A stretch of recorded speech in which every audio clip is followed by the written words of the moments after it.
രവിശങ്കർ നോക്കൂ, പാർട്ടിയിലെ ജി സുധാകരൻ ഉൾപ്പെടെയുള്ള പ്രമുഖ കുഞ്ഞികൃഷ്ണൻ, അതുപോലെ ടി കെ ഗോവിന്ദൻ, അവരൊക്കെ രാഷ്ട്രീയ എതിരാളികളായിട്ട് മത്സര രംഗത്തുണ്ട്. മുൻ MLA മാർ മത്സര രംഗത്തുണ്ട്. നോക്കൂ, പാർട്ടിയിലെ ഈ അന്തഛിദ്രം, പാർട്ടിയിലെ ആഭ്യന്തര പ്രശ്നം, അത് മലബാറിൽ ഈ ജയസാധ്യതയെ പ്രതികൂലമായി ബാധിക്കില്ലേ? മാത്രമല്ല, അവകാശപ്പെടുകയാണ് 10 വർഷം കൊണ്ട് കേരളത്തെ വികസനത്തിൻ്റെ ഉത്തുംഗ ശൃംഗത്തിൽ എത്തിച്ചു എന്നൊക്കെയാണ് പറയുന്നത്. പക്ഷേ ആ അവകാശവാദങ്ങൾ പലതും പൊള്ളയാണ് എന്ന് സാധാരണ ജനങ്ങൾ തിരിച്ചറിഞ്ഞില്ലേ? പിന്നെ എങ്ങനെയാണ് ഹാട്രിക് വിജയം സൃഷ്ടിക്കും എന്ന് പറയുന്നത്? സാർ പറഞ്ഞ കാര്യങ്ങളിൽ ജി സുധാകരൻ ആലപ്പുഴയിൽ മത്സരിക്കുന്നുണ്ട്. ഇപ്പൊ 20 പ്രാവശ്യമായിട്ട് അദ്ദേഹം നമ്മുടെ സ്ഥാനാർത്ഥിയായി പല ഘട്ടങ്ങളിൽ പല തലത്തിൽ വന്നിട്ടുണ്ട്.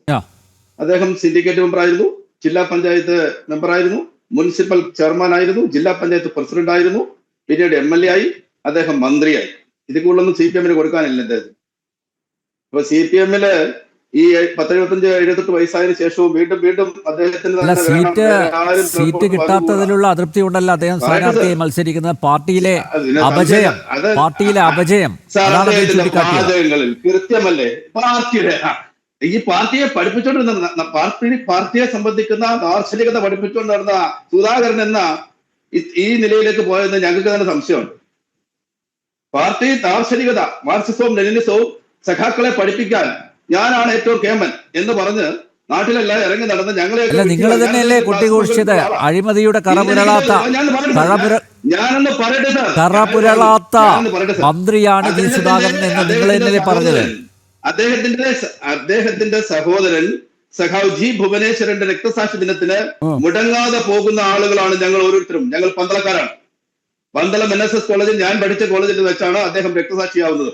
ആ രക്തസാക്ഷിത്വത്തെ, മഹത്വത്തെ ഞങ്ങൾ വലിയ തോതിൽ അംഗീകരിക്കുന്ന ആളുകളാണ്.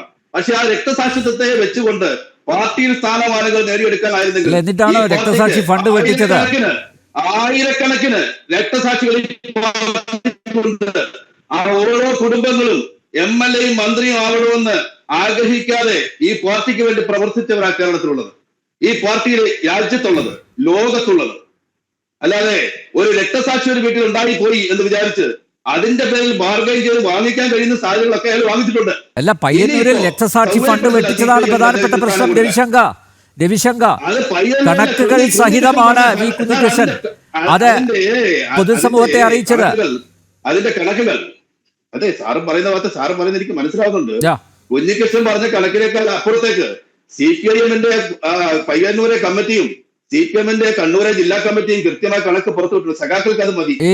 ഞങ്ങൾക്ക് വിശ്വസിക്കാൻ ഞങ്ങളുടെ പാർട്ടിയെ ഞങ്ങൾക്ക് പരിപൂർണ്ണ വിശ്വാസമാണ്. അപ്പൊ പാർട്ടി അണികളെ പറ്റിക്കാനാണല്ലേ? പാർട്ടി അണികളെ പറ്റിക്കാം, പൊതുസമൂഹത്തെ അറിയിക്കേണ്ട, നാട്ടുകാരെ അറിയിക്കേണ്ട, പാർട്ടി അണികളെ മാത്രം അറിയിച്ചാൽ മതി. അതായത് കുറെ പേരുണ്ടല്ലോ അടിമകളായിട്ട് കഴിയുന്നവർ, അവർ നിങ്ങൾ എന്ത് പറഞ്ഞാലും വിശ്വസിക്കും. അപ്പൊ അവരെ പറ്റിക്കാം എന്നാണല്ലോ പറഞ്ഞു വെക്കുന്നത്. പാർട്ടി അണികളുടെ അടുത്ത് എന്തും ചെലവാകും. പാർട്ടി അണികൾ പാവപ്പെട്ടവരെ എന്ത് പറഞ്ഞു പറ്റിക്കാം, വഞ്ചിക്കാം, അല്ലേ? ആ ഒരു ആത്മവിശ്വാസത്തിന്റെ പുറത്തല്ലേ പോകുന്നത്. സാറിനെ പറഞ്ഞ് ബോധ്യപ്പെടുത്താൻ ഞാനൊരു കഥ പറയാം. ശൂരനാട്ടിൽ 1950 ഒരു സംഭവം നടന്നു.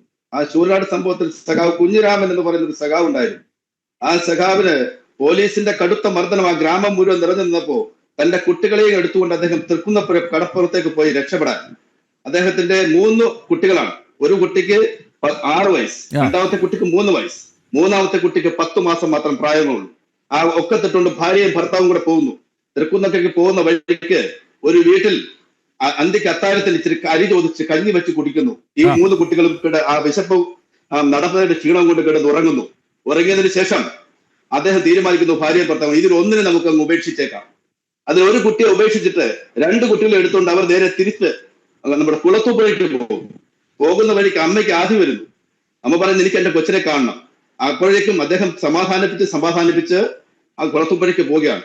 ഒക്കത്ത് കിടക്കുന്ന കുട്ടിക്ക് കടുത്ത പനിയാണ്. കുളത്തൂപ്പുഴ ചെല്ലുമ്പോഴേക്കും ആ കുട്ടി മരിച്ചിരുന്നു.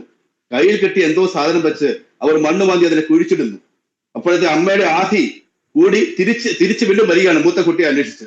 വരുമ്പോ തൃക്കുന്നപ്പുഴ കടപ്പുറത്ത് ആ കുട്ടി തെണ്ടിത്തിരിഞ്ഞ് നടക്കുകയാണ്. ആ കുഞ്ഞിരാമൻ സഖാവ് 100 വയസ്സിലാണ് മരിച്ചത്. ഒരു പഞ്ചായത്ത് മെമ്പർ പോലും ഈ പാർട്ടി ആയിട്ടില്ല സാർ. മരണം വരെ കമ്മ്യൂണിസ്റ്റ് ആയിരുന്നു. മനസ്സിലായോ? ഈ സുധാകരൻ എന്ന് പറയുന്ന മനുഷ്യൻ 20 വർഷം ഈ പാർട്ടിയെ ജീവിച്ചു. ഈ പാർട്ടിയിൽ മന്ത്രിയായി, ഈ പാർട്ടിയിൽ നേതാവായി, സിൻഡിക്കേറ്റ് മെമ്പറായി, ജില്ലാ പഞ്ചായത്ത് പ്രസിഡന്റായി. ഇതിലേറെ എന്ത് പഠിക്കണം ഈ പാർട്ടി? അയാൾ ഇന്ന് ഈ വർഗവഞ്ചകനായി പാർട്ടിയെ വന്നിട്ട് അപ്പുറത്ത് നിൽക്കുമ്പോ അയാളെ അംഗീകരിക്കാൻ ഒരു കമ്മ്യൂണിസ്റ്റുകാരനും കേരളത്തിൽ തയ്യാറാവില്ല. ഒരു കമ്മ്യൂണിസ്റ്റുകാരനും ഈ ചുവന്ന കൊടി പിടിക്കുന്ന ഒരാൾ പോലും അയാളെ അംഗീകരിക്കാൻ തന്നെയാണ്. ഉണ്ണികൃഷ്ണനെ സംബന്ധിച്ചും ഗോവിന്ദനെ സംബന്ധിച്ചും ഞങ്ങളുടെ പാർട്ടി കൃത്യമായ അഭിപ്രായം പറഞ്ഞിട്ടുണ്ട്. ഇനി അടുത്തത്, ഈ ഭയചകിതരായി നിൽക്കുന്ന പ്രതിപക്ഷം ഞങ്ങൾ ഈ കഴിഞ്ഞ 10 ആണ്ട് കാലം കേരളത്തിൽ ഉണ്ടാക്കിയിട്ടുള്ള നേട്ടങ്ങൾ, വിസ്മയകരമായ വികസനത്തിന്റെ പുതിയ അധ്യായം തുറന്ന കേരളത്തിന്റെ 10 വർഷങ്ങൾ, ആ 10 വർഷങ്ങൾ പിന്നിടുമ്പോ ഞങ്ങൾക്ക് ഉത്തമ ബോധ്യമുണ്ട് വീണ്ടും ഈ കേരളത്തിൽ ഞങ്ങൾ അധികാരത്തിൽ വരുമെന്ന്. രവിശങ്കർ, മൂത്രപ്പുര പോലും ഇല്ലാത്ത സ്ഥലങ്ങളുണ്ട്. ഞങ്ങള് പാറശാലയിൽ നിന്ന് മലബാർ വരെ സഞ്ചരിച്ചതാണ്. ശ്രീ രവിശങ്കർ, മൂത്രപ്പുര പോലും ഇല്ലാത്ത സ്ഥലങ്ങളുണ്ട്. മൂത്രപ്പുര പോലും ഇല്ലാത്ത സ്ഥലങ്ങളുണ്ട്. കുടിവെള്ളം എത്താത്ത സ്ഥലങ്ങളുണ്ട്. വൈദ്യുതി എത്താത്ത സ്ഥലങ്ങളുണ്ട്. വീടില്ലാത്തവരുണ്ട്. ഒരു തുണ്ട് ഭൂമിയില്ലാത്തവരുണ്ട്. നിങ്ങൾ പറയുന്നു അതിദാരിദ്ര്യമുക്തമാക്കിയെന്ന്. അതിദാരിദ്ര്യത്തിൽ കഴിയുന്നവരുണ്ട്. എന്നിട്ടാണ് നിങ്ങൾ അവകാശപ്പെടുന്നത് സഹസ്ര കോടികളുടെ വികസന പ്രവർത്തനങ്ങൾ നടത്തിയെന്ന്. യെസ്, വീണ്ടും രവിശങ്കർ അവിടെ എനിക്ക് തോന്നുന്നു നെറ്റ് ഇഷ്യൂ ആണെന്ന് തോന്നുന്നു. നന്ദു നോക്കൂ, ഇന്ന് നിശബ്ദ. ഒരു മിനിറ്റ് രവിശങ്കർ, താങ്കൾ പറയുന്നത് കേൾക്കുന്നില്ല. നരേന്ദ്രമോദി രാജ്യം ഭരിക്കുകയല്ലേ? എത്ര ആളുകൾക്ക് ഭൂമി കൊടുത്തു എന്നൊന്ന് പറയൂ. എത്ര ആളുകൾക്ക്? 12 വർഷം. അതിനു മുമ്പ് 20-25 വർഷം അദ്ദേഹം ഗുജറാത്തിന്റെ മുഖ്യമന്ത്രിയായിരുന്നു. എത്ര ആളുകൾക്ക് ഭൂമിയും വീട് കൊടുത്തു? കണക്ക് പറയൂ. കണക്ക് പറഞ്ഞതിന് ശേഷം നമുക്ക് സംവാദം നടത്താം.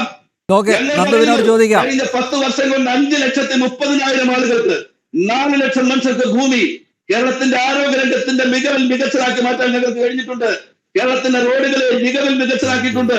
ചൂരൽമലയിലെ ദുരന്ത ബാധിതർക്ക് പോലും വീട് കൊടുക്കാൻ സാധിച്ചിട്ടില്ല. എന്നിട്ട് തെരഞ്ഞെടുപ്പ് അടുത്തപ്പോൾ ഉദ്ഘാടന മഹാമഹം നടത്തി പോയവരാണ് ഇപ്പൊ പറയുന്നത്.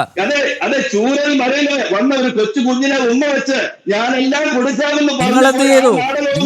സംസ്ഥാന സർക്കാർ എന്ത് ചെയ്തു? അല്ല, എത്ര കോടി കിട്ടി? ഖജനാവിലേക്ക് എത്ര കോടികൾ ഒഴുകി? എത്ര ചെലവാക്കി? എന്തുകൊണ്ട് കാലതാമസം? ഇതിനൊന്നും ഉത്തരം പറയുന്നില്ലല്ലോ ശ്രീ രവിശങ്കർ. അവിടുത്തെ ജനങ്ങൾ വാഹനം പിടിച്ച ഓരോ ഏതെങ്കിലും ഈ ദുരന്തത്തിൽപ്പെട്ട ഏതെങ്കിലും ഒരു കുടുംബത്തെ അവിടെ നിങ്ങൾക്ക് മാറ്റി താമസിപ്പിക്കാൻ സാധിച്ചോ? ആ ടൗൺഷിപ്പിൽ നിങ്ങൾ പറയുന്നല്ലോ പുതിയ കെട്ടിടങ്ങൾ പണിതു, ആ വീടുകളിലേക്ക് ഏതെങ്കിലും ഒരു കുടുംബത്തെ മാറ്റി പാർപ്പിക്കാൻ പറ്റിയോ? ഞാൻ അങ്ങോട്ട് ദേഷ്യപ്പെട്ട് മറക്കൊന്നുമല്ല കേട്ടോ. ഞാൻ പറയുന്നത് എന്തിനാണ് സാർ ഈ ശോഭാ സുരേന്ദ്രനെ പോലെ മഹതിയായ നേതാക്കൾ കാശ് കൊടുത്ത് വോട്ട് വാങ്ങിക്കാൻ നടക്കുന്നത്? എവിടെയാ തെളിവുണ്ടോ സാർ? തെളിവുണ്ടോ രവിശങ്കർ? തെളിവുണ്ടോ?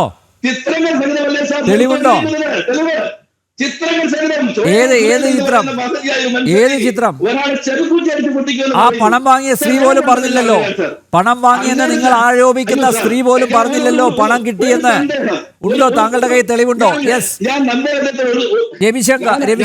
രവിശങ്കർ, ഒരു നിമിഷം അങ്ങനെ പറഞ്ഞു പോകാതെ ഞാൻ താങ്കളിലേക്ക് വരാം. തെളിവുണ്ടെങ്കിൽ താങ്കൾക്ക് അവതരിപ്പിക്കാം. താങ്കളുടെ കയ്യിൽ തെളിവുണ്ടെങ്കിൽ താങ്കൾക്ക് അവതരിപ്പിക്കാം. യെസ് രവിശങ്കർ, തരാം. പറയ്.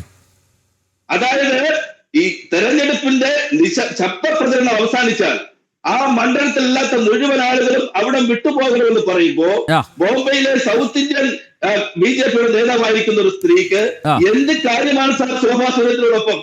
അവർ എന്തിനാണ് അവരോടൊപ്പം വന്ന പണം കൊടുത്തത്? അവർ വിവരിക്കണ്ടേ? ആ ചിത്രങ്ങൾ നമ്മുടെ നാട്ടിലെ ചിത്രങ്ങൾ ആർക്കുണ്ടാക്കാം? നിങ്ങളുടെ സഖാക്കന്മാർ പറയുന്നത് പോലെ, നിങ്ങളുടെ സഖാവ് ഗോവിന്ദൻ പറയുന്ന പോലെ എല്ലാം നോക്കൂ.